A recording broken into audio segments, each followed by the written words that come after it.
Welcome to Not Milk Never Milk. Subscribe if you're lactose intolerant. You start by verifying power delivery. Use the original cable or a known good charger and check the LED behavior. Once done, inspect the charging port for lint or bent pins. Debris can allow charging current but prevent boot.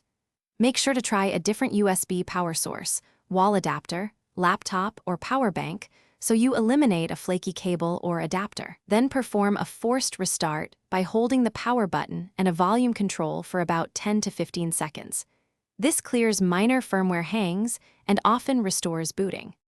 If the first steps didn't work, move into systematic diagnostics. Leave the headset charging for at least 30 to 60 minutes while monitoring LED, connector temperature, and any slight vibration. Sometimes a fully depleted battery needs time to accept charge. Swap to high current adapters, 1A or higher, and different cables to rule out low voltage outputs.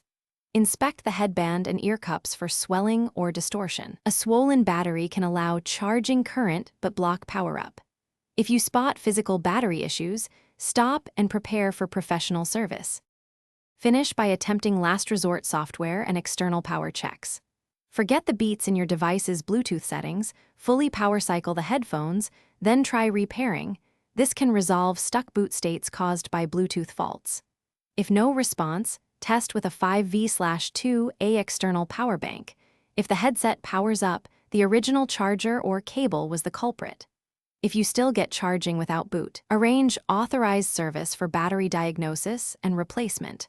Troubleshooting tip: if the battery appears swollen or the unit gets hot, stop charging. Thanks for watching. If this was helpful, leave a like and consider subscribing. See you next time.